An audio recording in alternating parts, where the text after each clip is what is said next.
पृथ्वी के बिल्कुल बीच में एक डरावना सुनसान द्वीप मौजूद है और इसी सुनसान द्वीप के बिल्कुल बीच में बनी हुई थी दुनिया की सबसे खतरनाक जेल। लेकिन अजीब बात ये थी कि इस जेल के आसपास न कोई बॉर्डर था, न ही कैदियों को बांध कर रखने का कोई पक्का इंतजाम। पर फिर भी आज तक कोई भी कैदी इस जेल से भाग नहीं पाया, क्योंकि इस जेल के चारों तरफ हर जगह खतरनाक माइंस लगे हुए थे, जहां जरा सा भी गलत कदम पड़ते ही मौत पक्की थी। तो कहानी की शुरुआत होती है एक बेहद विशाल जेल को दिखाते हुए। ये वो जेल थी जो बाकी सारी जेलों से बिल्कुल अलग थी, क्योंकि जिस जगह पर ये जेल बनी थी वो इलाका था बेहद सुनसान और पूरी तरह इंसानों से खाली। वहाँ सिर्फ कैदी और उन्हें पहरा देने वाले कुछ गार्ड्स ही मौजूद थे। इसके अलावा कोई इंसान नजर नहीं आता था। पर सबसे अजीब बात ये थी कि इस जेल की कोई दीवार ही नहीं थी, यहाँ तक कि किसी तरह का बॉर्डर भी नहीं बनाया गया था। और अगर कोई कैदी यहाँ से भागने की कोशिश भी करे तो भी गार्ड्स उन्हें कुछ नहीं कहते, क्योंकि इस जगह के बाहर पूरे इलाके में अनगिनत लैंड माइन्स बिछी हुई हैं। लैंड माइन इस तरह जमीन के अंदर दबाई गई हैं कि कोई कितनी भी बारीकी से देख ले उसे पहचान ही नहीं पाएगा। इसलिए जब भी कोई कैदी जेल से बाहर निकलकर भागने की कोशिश करता है और उस एरिया के बाहर कदम रखता है, तभी उसके पैरों के नीचे छुपी लैंड माइन फट जाती है और वही पल उसकी मौत बन जाता है। और इसी वजह से कोई कैदी यहाँ से भागने की हिम्मत तक नहीं करता। अब हम कुछ दिन पहले की घटना देखते हैं, जहाँ स्टू नाम का एक लड़का था। कुछ ही दिनों में उसकी शादी होने वाली थी और वह अपनी नई लाइफ की शुरुआत करने जा रहा था। इसी खुशी में वह अपने कुछ दोस्तों के साथ साउथ अमेरिका में अपनी बैचलर पार्टी एंजॉय करने आया था। वहाँ स्टू और उसके दोस्तों ने जमकर मस्ती की। पार्टी खत्म होने के बाद अगले दिन सुबह जब वे सब एयरपोर्ट पर फ्लाइट का इंतजार कर रहे थे, तभी स्टू देखता है कि उसका एक दोस्त रायन अपनी जेब में कुछ छुपाने की कोशिश कर रहा है। वह दरअसल एक तरह का ड्रग था। किसी तरह वह एयरपोर्ट की सारी सिक्योरिटी चकमा देकर वह ड्रग अपने पास रखने में सफल हो गया था। ये देखकर स्टू के बाकी दोस्त बुरी तरह घबरा जाते हैं और टेंशन लेने लगते हैं कि अगर वे पकड़े गए तो क्या होगा। उसी समय स्टू का एक और दोस्त ग्रीक पेट पकड़कर वॉशरूम से बाहर आता है। उसे देखकर ही साफ लग रहा था कि उसकी तबीयत ठीक नहीं है, लेकिन किसी के कुछ समझने से पहले ही वह जमीन पर गिर जाता है और उसके मुंह से एक अजीब सा लिक्विड निकलने लगता है। तभी वहां सिक्योरिटी गार्ड पहुंच जाते हैं। उनके साथ एक ट्रेनिंग प्राप्त कुत्ता भी था जो ड्रग्स को आसानी से पहचान सकता था। तो जैसे ही सिक्योरिटी वाला कुत्ता उनके पास गया, वह बहुत तेज रिएक्ट करने लगा। इससे सिक्योरिटी गार्ड्स को उन पर काफी शक हो गया। वे तुरंत स्टू और उसके दोस्तों को इंट्रोगेशन रूम में ले गए। वहां उन्हें बताया गया कि ग्रीक ने चोरी छिपे ड्रग्स स्मगल करने के लिए कुछ बॉलून निगल लिए थे, जो उसके पेट के अंदर जाकर किसी वजह से फट गए और उसका पूरा शरीर झर से भर गया। स्टू और उसके दोस्त ये सुनकर बिल्कुल हैरान रह जाते हैं, क्योंकि उन्हें इसके बारे में कुछ पता ही नहीं था। लेकिन उनके पास कुछ भी करने का कोई रास्ता नहीं था, क्योंकि अगर वे कहते भी कि उन्हें कुछ नहीं पता, फिर भी कोई उन पर भरोसा नहीं करने वाला था।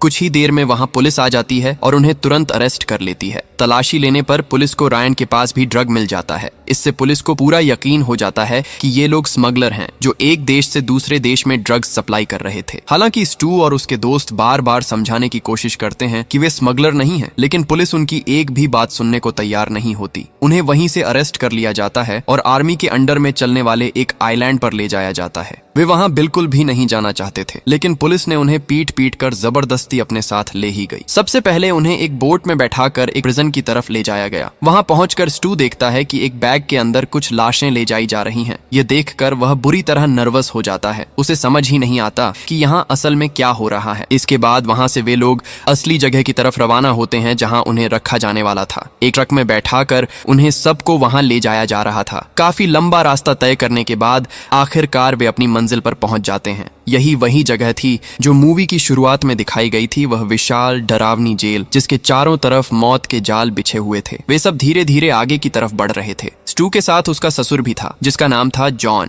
जॉन वहां का माहौल देखकर काफी चौंक जाता है, क्योंकि वह सोच रहा था कि जेल के आसपास कोई दीवार क्यों नहीं है। क्या यहाँ के गार्ड डरते नहीं कि कोई कैदी भाग जाएगा? जॉन मन ही मन सोचता है कि यहाँ से भागना तो बहुत आसान होना चाहिए। सिर्फ जॉन ही नहीं, बल्कि वहाँ मौजूद लगभग हर कोई यही बात सोच रहा था। लेकिन तभी वे देखते हैं कि एक कैदी तेजी से दौड़ता हुआ जेल से बाहर भागने की कोशिश कर रहा है। ये देखकर एक गार्ड उसे शूट करने के लिए अपनी बंदूक तैयार करता है, मगर तभी दूसरा गार्ड उसे रोक लेता है। उधर स्टू और उसके दोस्त दूर खड़े होकर ये सब देख रहे थे। जब वह कैदी तेजी से दौड़ते दौड़ते काफी आगे चला जाता है, तभी उसका एक पैर जाकर एक माइन माइन पर पड़ता है और अगले ही पल जोरदार धमाका होता है। उसी जगह पर वो कैदी मारा जाता है। ये देखकर स्टू और उसके साथी बुरी तरह घबरा जाते हैं। उन्हें समझ आ जाता है कि इस जगह के चारों तरफ माइन बिछी हुई है, इसलिए जब भी कोई यहाँ से भागने की कोशिश करता है माइन फट जाती है और उसकी वहीं मौत हो जाती है। इसी वजह से यहाँ किसी दीवार की जरूरत ही नहीं है। ये सब देखकर जॉन समझ जाता है कि जितनी जल्दी हो सके उन्हें यहाँ से निकलने का कोई रास्ता ढूंढना होगा, क्योंकि उन्हें पता ही नहीं कि इस इलाके में कहाँ कहाँ मौत का जाल बिछा है। और यहाँ जॉन का बेटा काइयो भी मौजूद था। जॉन फिर अपने बेटे काइयो से डिसाइड करता है कि वे गार्ड से बात करेंगे और ब्रिटिश सिटीजन होने के नाते उनसे कोई स्पेशल मदद मांगेंगे। उधर ग्रीक के पेट में बॉलून फटने की वजह से वह पहले से ही बेहद बीमार था और अब उसके पेट से खून भी निकल रहा था। उसे तुरंत मेडिकल अटेंशन की जरूरत थी। ग्रीक अपने दो दोस्तों से कहता है कि किसी डॉक्टर को ढूंढ कर लाओ और दोनों दोस्त तुरंत निकल पड़ते हैं, ये देखने की वहाँ कोई डॉक्टर मिलता है या नहीं। उधर जॉन और उसका बेटा काई ऑफिस रूम में गार्ड के पास जाते हैं और वहाँ जाकर बताते हैं कि वे जेल के वार्डन से मिलना चाहते हैं। गार्ड उन्हें ऑफिस रूम की ओर जाने के लिए कहता है। वहाँ पहुंचकर दोनों बिल्कुल हैरान रह जाते हैं, क्योंकि इतने बड़े ऑफिस में उस गार्ड के अलावा कोई और मौजूद ही नहीं था। तभी वह गार्ड एक बटन दबाता है और एक कमरे का दरवाजा खुल जाता है। जॉन और काई भीतर चले जाते हैं। अंदर जाकर वे देखते हैं कि एक डेस्क पर एक कंप्यूटर रखा हुआ है और वहीं से किसी इंसान की आवाज आ रही है। वीडियो कॉल पर एक शख्स बैठा था, यही वह वार्डन था जिससे वे मिलना चाहते थे। वार्डन वीडियो कॉल पर उन्हें बताता है कि चूंकि वे सब ब्रिटिश सिटीजन हैं, इसलिए वह उनकी कोई मदद नहीं कर सकता, क्योंकि वे इस देश के नागरिक नहीं हैं। वार्डन उन्हें हाई कोर्ट में अपील करने की सलाह देता है। साथ ही वह यह भी कहता है कि कोर्ट का फैसला आने तक उन्हें यहीं कैद रहना होगा। जॉन फिर वार्डन से पूछता है, तो अंदाजन हमें यहाँ और कितने दिन कैद में रहना पड़ेगा? वार्डन जवाब देता है, ज्यादा नहीं, लगभग 5 से 6 साल लग सकते हैं। ये सुनते ही जॉन और काइयो के सिर पर जैसे बिजली गिर जाती है। अगर फैसला आने में 5-6 साल लगेंगे तो क्या वे इतने लंबे समय तक यहीं मरते रहेंगे? जॉन गुस्से में भरकर वार्डन से बहस करने लगता है, लेकिन तभी अचानक कंप्यूटर का स्क्रीन ब्लैंक हो जाता है। इससे जॉन और भी भड़क जाता है, लेकिन वे दोनों अब अच्छी तरह समझ चुके थे कि इस जेल से निकलना उनके लिए बिल्कुल भी आसान नहीं होगा। इधर काफी खोजबीन के बाद स्टू और उसके दोस्तों को एक डॉक्टर मिल जाता है, लेकिन इस जेल में जितने भी लोग थे, डॉक्टर, गार्ड, पुलिस ऑफिसर, सभी इस देश की स्थानीय भाषा बोलते थे, इसलिए वे अंग्रेजी शायद ही समझ पाते थे। उनमें सिर्फ जॉन ही ऐसा था जो सही तरह से अंग्रेजी बोल और समझ सकता था, इसलिए वही वार्डन से बात कर पाया। स्टू डॉक्टर को किसी तरह समझाने की कोशिश करता है कि वे कैसे यहाँ फंस गए, वे कोई अपराधी नहीं है, लेकिन भाषा अलग होने की वजह से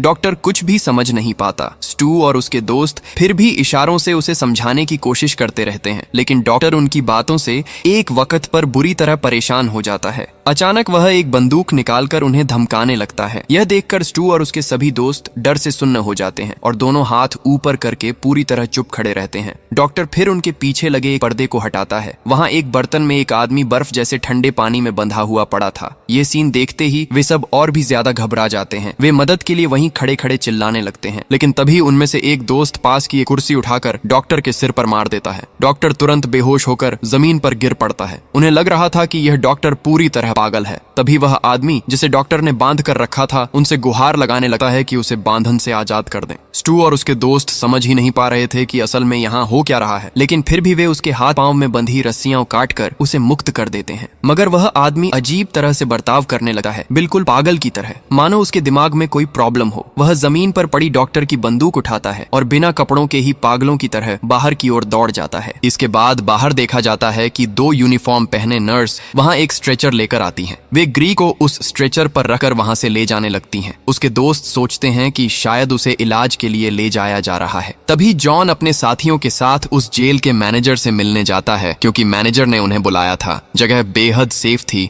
और मैनेजर का नाम था सलमा। सलमा सभी का स्वागत करती है और बहुत ही आदर पूर्वक उन्हें डाइनिंग में बैठने के लिए कहती है। फिर वह सभी को संबोधित करते हुए कहती है, मैंने सुना है कि ग्रीक एक करोड़पति है, लेकिन वह स्मगलिंग करते हुए पकड़ा गया है और तुम सब यहाँ उसके कारण फंसे हुए हो। इसके बाद वह आगे कहती है, अगर तुम मुझे 2 लाख US$ दोगे तो मैं तुम्हें सुरक्षित रूप से यहाँ से बाहर निकाल सकती हूँ, और अगर तुम पैसे नहीं दे पाते तो मैं नहीं बता सकती कि इस जेल में तुम्हें कितने दिन रहना पड़ेगा। सलमा का यह ऑफर सुनकर वे सब तुरंत सहमत हो जाते हैं, क्योंकि वे कभी भी इतनी डरावनी जेल में रहना नहीं चाहते थे और इस जेल में लोग बहुत ही अजीब थे, इसलिए वे जितनी जल्दी हो सके यहाँ से निकलना चाहते थे। लेकिन इस समय उनके पास कोई पैसा नहीं था, इसलिए वे सलमा से थोड़ा समय मांगते हैं, लेकिन सलमा उनके चेहरे देखकर तुरंत समझ जाती है कि उन्हें यह ऑफर पसंद नहीं आया। इसके बाद वह एक गार्ड को कहती है कि सभी को गेट के बाहर ले जाया जाए।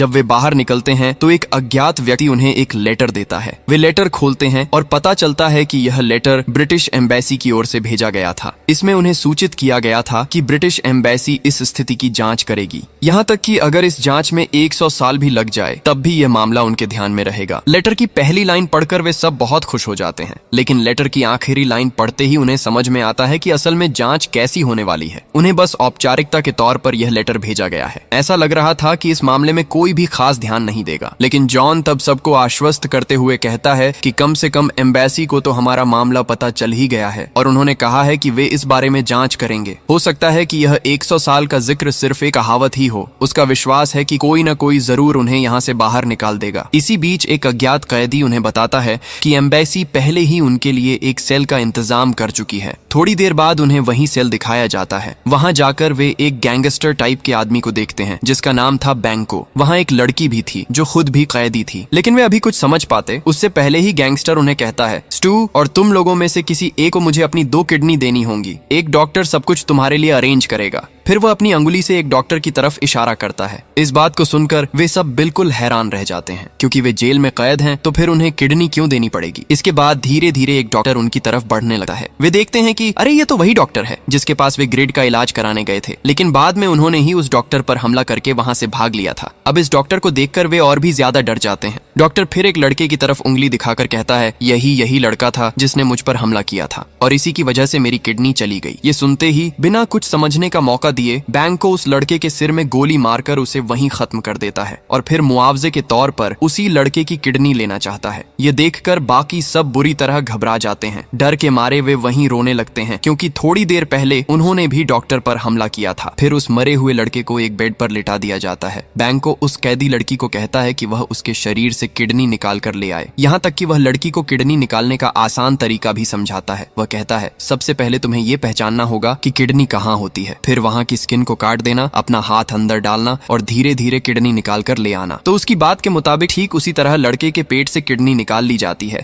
और यह पूरा काम उनके सामने ही किया जाता है। लड़की बहुत डर डर कर यह काम कर रही थी, क्योंकि ऐसा काम वह पहली बार कर रही थी। एक किडनी निकालकर वह उसे एक तय जगह पर रख देती है, लेकिन दूसरी किडनी निकालते समय वह गलती से उसे अपने हाथ से गिरा देती है। ये देखकर बैंक को बुरी तरह गुस्से में आ जाता है और एक और किडनी के लिए बाकी लोगों को तैयार रहने को कहता है। वह सभी को कहता है कि अब वे तय करें कि अपनी किडनी कौन देगा, लेकिन कोई भी कुछ जवाब नहीं देता। सभी वहां चुपचाप खड़े रहते हैं। तभी बैंको उनके सामने कुछ स्टिक फेंकता है और कहता है कि हर कोई अपनी मर्जी से एक एक स्टिक उठा ले। फिर जब सभी स्टिक उठा लेते हैं, वह बताता है कि जिसके हाथ में सबसे छोटी स्टिक होगी वही अब उसे अपनी किडनी देगा। तो देखा जाता है कि सबसे छोटी स्टिक जॉन के हाथ में है। अब रूल्स के हिसाब से जॉन को ही किडनी देनी होगी, लेकिन डॉक्टर जॉन की किडनी निकालने के लिए तैयार नहीं होता, क्योंकि जॉन की उम्र काफी ज्यादा थी। अब जॉन के बाद सबसे छोटी स्टिक उनके दोस्त ह्यूगो के हाथ में थी, इसलिए तय किया गया कि ह्यूगो से दूसरी किडनी ली जाएगी। ह्यूगो बेहद डर जाता है, लेकिन यहाँ उसका कुछ भी करने का मौका नहीं था। ह्यूगो अपना कपड़ा उतारकर बर्तन में बर्फ के पानी में बैठ जाता है।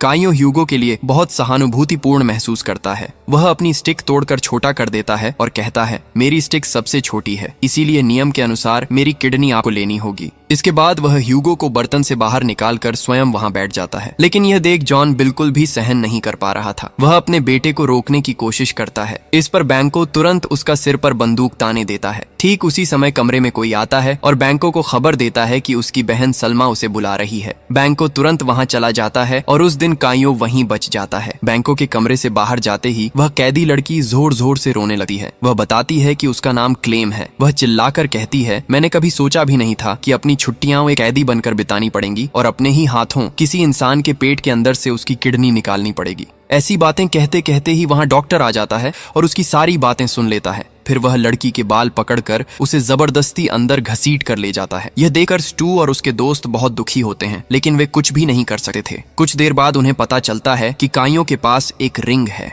ऑर्गन एक्सट्रैक्शन के समय उसने किसी तरह एक आदमी के हाथ से वह रिंग निकालकर अपने पास छुपा ली थी। यह अब उनके पास बची हुई इकलौती कीमती चीज थी। फिर देर रात स्टू का दोस्त रायन चुपके चुपके स्टू को उठाकर अपने साथ बाहर ले जाता है। वे वास्तव में शक कर रहे थे कि यह सब सिर्फ ग्रीक की स्मगलिंग के लिए नहीं हो रहा, इसमें कोई और भी जरूर शामिल है। और अगर सिर्फ ग्रीक ने ही कुछ गलत किया है तो पुलिस ने उन्हें सभी को क्यों अरेस्ट किया। इसीलिए दोनों मिलकर निर्णय लेते हैं कि वे पता लगाएंगे कि इसके पीछे और कौन शामिल है और असली सच क्या है। इसके बाद वे चुपके से एक ऑफिस में जाते हैं और देखते हैं कि वहां क्लेम मौजूद है। क्लेम को वहाँ उनके दोस्त ग्रीक का ख्याल रखने के लिए रखा गया था। वे क्लेम से कहते हैं कि किसी भी तरह ग्रीक तक उन्हें पहुंचाने में मदद करे। क्लेम तुरंत मान जाती है और उन्हें सावधान करती है कि वे किसी भी तरह उत्तेजित न हो और गार्ड उन्हें देख न पाए। फिर क्लेम धीरे धीरे उन्हें अंदर ले जाती है, लेकिन ग्रीक को देखकर वे दोनों अपना आपा खो देते हैं, क्योंकि ग्रीक की वजह से उनका एक दोस्त पहले ही मर चुका था, उसे गोली मारी गई और उसकी किडनी निकाल ली गई थी। लेकिन ग्रीक उन्हें शांत रहने को कहता है। फिर जब वे थोड़े शांत हो जाते हैं तो ग्रीक उन्हें बताता है, हमें किसी भी तरह यहाँ से निकलना ही होगा, और जो मैंने किया वह मैंने जानबूझकर नहीं किया। मुझे नहीं पता था कि इसके परिणाम इतने भयानक होंगे, लेकिन मैं यहाँ से निकलने का एक तरीका जानता हूँ। मुझे बस एक फोन चाहिए ताकि मैं बाहर अपने बॉस से कांटेक्ट कर सकूं। एक बार जब मैं उससे बात कर लूंगा तो वह हमें यहाँ से बाहर निकाल देगा। इसलिए तुम लोग किसी भी तरह मेरे लिए सिर्फ एक फोन का इंतजाम करो। स्टू और रायन उसकी बातों पर विश्वास करते हैं और सोचने लगते हैं कि वे यहाँ से फोन कैसे मैनेज करेंगे। इसी बीच स्टू के बाकी दोस्तों की सबसे बड़ी चिंता अब खाना मैनेज करना बन जाती है, क्योंकि उनके पास इस समय बिल्कुल भी पैसा नहीं था, इसलिए वे यहाँ अच्छे से खाना भी नहीं खा पा रहे थे। ये जेल बाकी जेलों से पूरी तरह अलग थी, यहाँ बिना पैसे के खाना भी नहीं मिलता। तब उनके बीच ह्यूगो देखता है कि एक छोटी सी लड़की जेल के अंदर कैदियों को पैसे उधार दे रही है। यह देखकर वह उस लड़की से $100 उधार मांगता है, लेकिन लड़की उसे बताती है, तुम लोग चूंकि सेल्मा को $2 लाख देने के लिए राजी हो गए हो, इसलिए इस जेल में तुम्हें किसी से भी कोई मदद नहीं मिलेगी। ये सुनकर वे सब बहुत निराश हो जाते हैं और समझ जाते हैं कि शायद उन्हें मौत तक भूखा रहना पड़ेगा। इसी बीच अचानक वे देखते हैं कि एक आदमी एक बूढ़ी औरत को एक मुर्गी दे रहा है और बदले में उससे पैसे ले रहा है। यह देखकर उनकी उम्मीद वापस लौट आती है। वे सब उस बूढ़े आदमी के पास जाते हैं और जॉन उसे अपना स्पेशल डिजाइन किया हुआ जूता ऑफर करता है ताकि बदले में वह आदमी उन्हें थोड़ा सा चिकन खाने के लिए दे दे, और किस्मत से वह आदमी मान भी जाता है। वह मुर्गी जॉन को दे देता है और बदले में जॉन का जूता ले लेता है।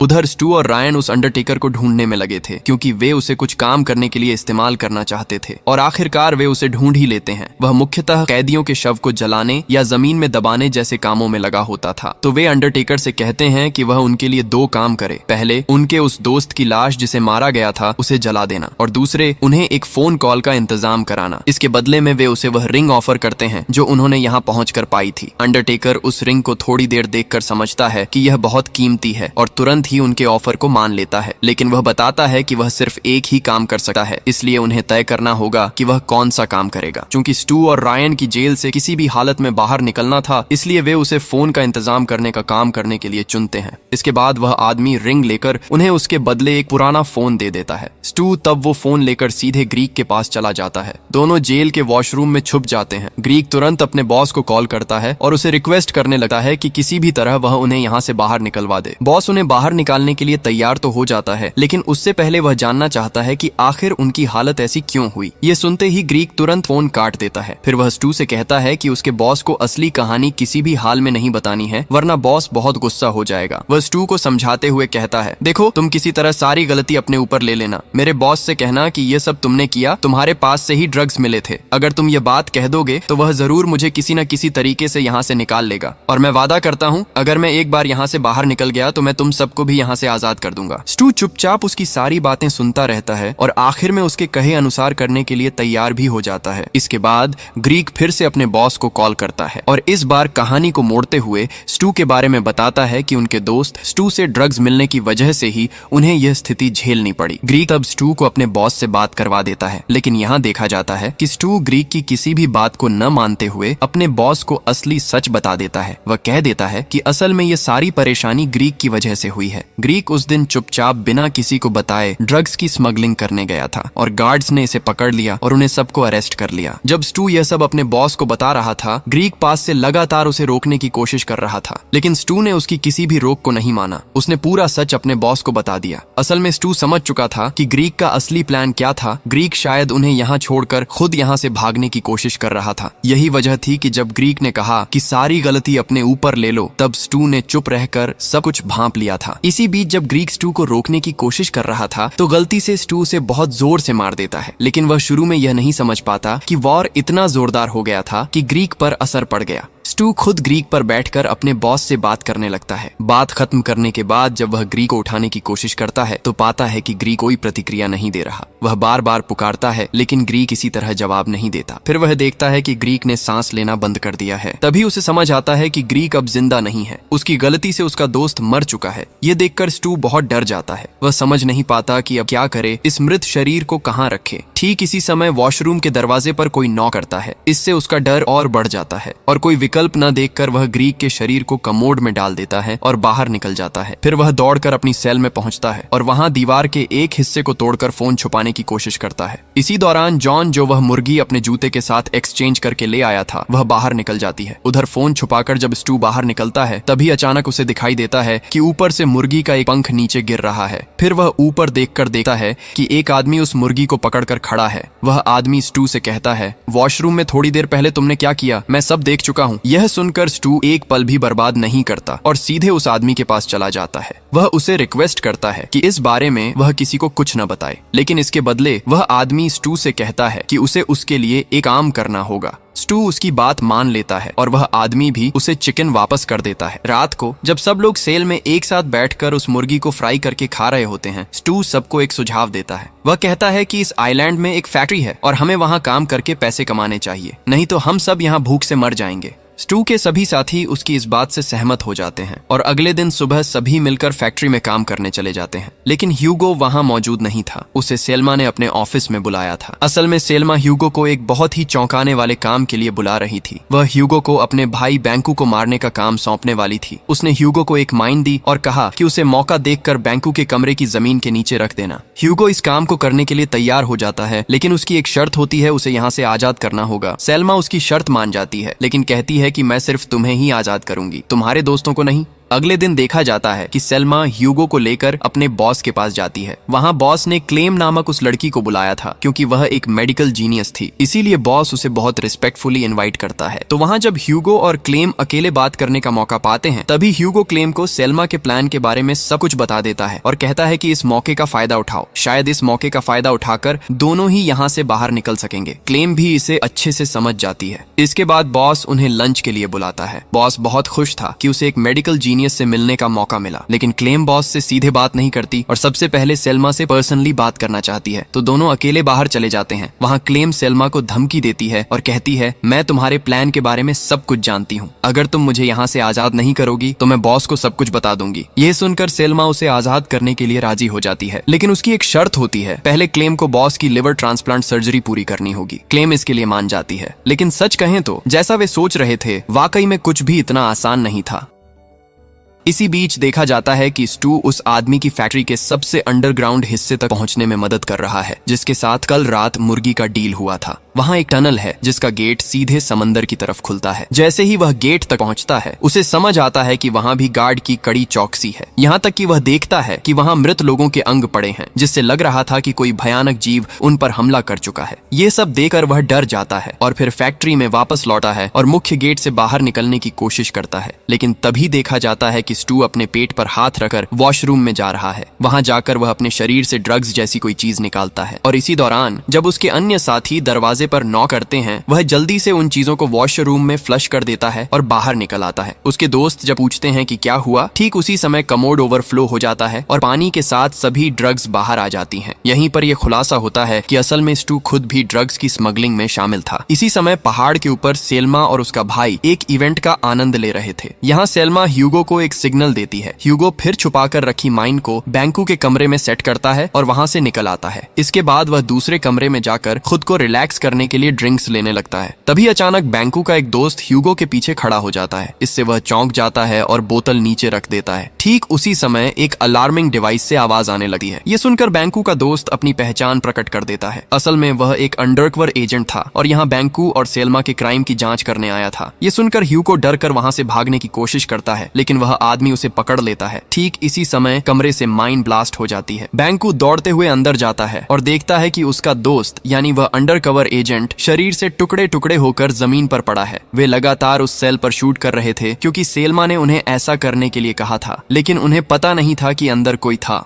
अब दूर छत पर से एक आदमी सब कुछ नोटिस कर रहा था। ये वही आदमी था जिसे थोड़ी देर पहले स्टू को भागने में मदद कर रहा था। इसी बीच यहाँ जॉन स्टू को जोर जोर से मार रहा था क्योंकि वह भी ड्रग्स की स्मगलिंग में शामिल था। वह ये सब छुपाकर उसकी बेटी से शादी करना चाहता था, लेकिन रयान यहाँ जॉन को रोकने की कोशिश करता है और एक समय पर धक्का लगने से जॉन सिर पर चोट खाकर जमीन पर गिर जाता है। सभी सोचते हैं कि शायद वह मर गया है, लेकिन अचानक वह अपनी आंखें खोलकर सभी को चौंका देता है। दूसरी ओर माइन ब्लास्ट जैसी अनचाही घटना से बैंकू भी बहुत गुस्से में आता है और अपने दोस्त की मौत को बर्दाश्त नहीं कर पाता। इसलिए वह ह्यूगो के दोस्त के पास जाकर सच्चाई जानने के लिए उन्हें चार्ज करने लगता है। एक आदमी बताता है कि सेल्मा ह्यूगो को लेकर चली गई थी। बैंकू अब समझ जाता है कि सेल्मा का असली प्लान क्या था और यह भी समझ जाता है कि इसके पीछे वही थी और यह प्लान उसने उनके मारने के लिए बनाया था। इस बीच स्थिति खराब देखकर सेल्मा एक पल भी देर न करते हुए वहां से दूर भागने की कोशिश करती है। बंदूक लेकर बैंकू भी उसे पकड़ने के लिए पीछा करता है। दोनों ही एक दूसरे को निशाना बनाकर फायर करने लगते हैं।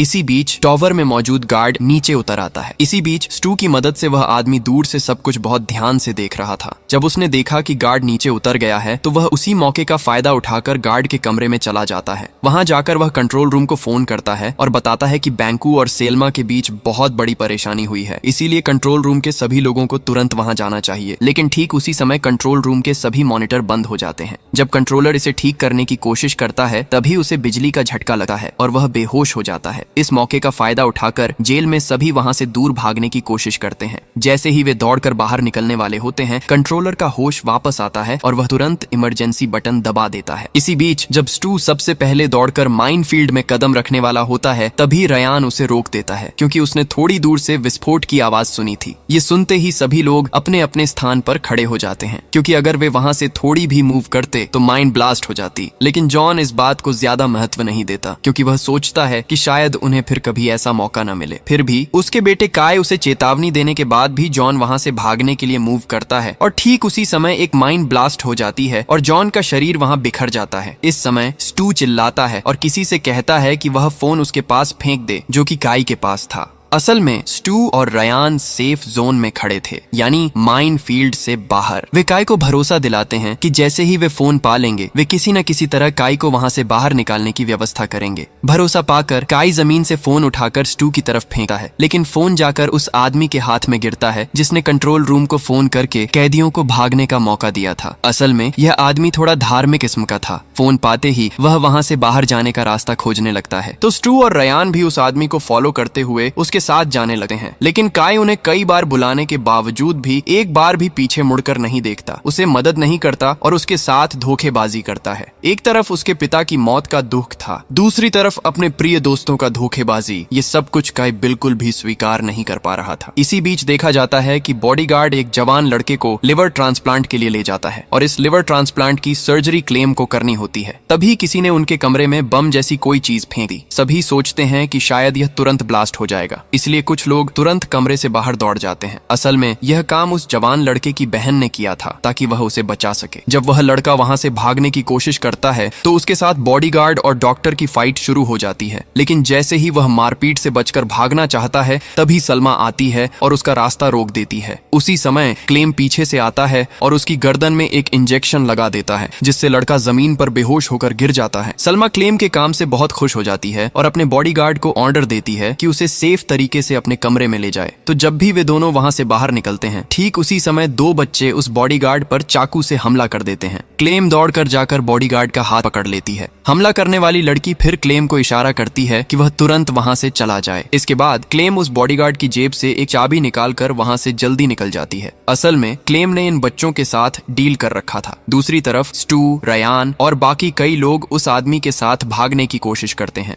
रास्ते में स्टू उस अंडरटेकर की मृत देह देखता है जिसने रिंग के बदले उन्हें फोन दिया था। वे दोनों तुरंत अंडरकवर की बॉडी सर्च करने लगते हैं, क्योंकि वे वही रिंग ढूंढ रहे थे। थोड़ी ही देर में उन्हें वह रिंग मिल जाती है। इसके बाद देखा जाता है कि क्लेम जो चाबी लेकर एक कमरे में प्रवेश करती है, वहां एक और लड़की को बंदी बनाया गया था। क्लेम उस लड़की की बंधन खोलकर उसे मुक्त कर देती है। लड़की का नाम था जेमा। जेमा इस काम के लिए क्लेम के प्रति बहुत खुश हो जाती है। वह क्लेम को भरोसा देते हुए कहती है, मैं तुम्हें इस आइलैंड से बाहर निकलने में मदद कर सकती हूँ। यह कहते हुए वह कमरे से बाहर चलने लगती है और अजीब तरह से कमरे से बाहर निकलते ही जेमा क्लेम को दरवाजे के अंदर लॉक कर देती है और वहां से चली जाती है। जेमा के इस व्यवहार को देखकर क्लेम बहुत हैरान हो जाती है। उसे इसके पीछे कोई कारण समझ नहीं आता। वह तब मदद के लिए जोर जोर से चिल्लाने लगती है। इसी समय सलमा आती है और उसका लॉक खोल देती है और कहती है कि सर्जरी का समय हो गया है, डॉक्टर तुम्हारे लिए अंदर इंतजार कर रहा है। इसके बाद वे दोनों डॉक्टर के पास जाते हैं, लेकिन डॉक्टर के कमरे में में जाकर वे दोनों बहुत हैरान हो जाते हैं क्योंकि वे देखते हैं कि डॉक्टर की मृतदेह बाथटब में पड़ी है। क्लेम दौड़कर डॉक्टर के पास जाती है उसका पल्स चेक करने के लिए, लेकिन तभी जेमा उस पर हमला कर देती है। जब सलमा उसे रोकने की कोशिश करती है तो उनके बीच वहां लड़ाई शुरू हो जाती है। एक चरण में किसी के हाथ से बंदूक नीचे गिर जाती है। इस मौके का फायदा उठाते हुए क्लेम वह बंदूक उठा लेती है, जिससे तुरंत वहां उनकी लड़ाई रुक जाती है। जेमा तब बार बार वहां रखे एक फ्रिज की तरफ देखने लगती है। क्लेम जब उससे इस बारे में सवाल करता है तो वह खुलासा करती है कि इसके दरवाजे के पीछे एक गहरा टनल है जो सीधे समंदर के किनारे से जुड़ा हुआ है। ये सुनकर क्लेम भी जेमा के साथ उस टनल के जरिए वहां से भागने के लिए तैयार हो जाता है। तब सलमा भी उनके साथ भागना चाहती है, इसलिए ये तीनों मिलकर एक हो जाते हैं।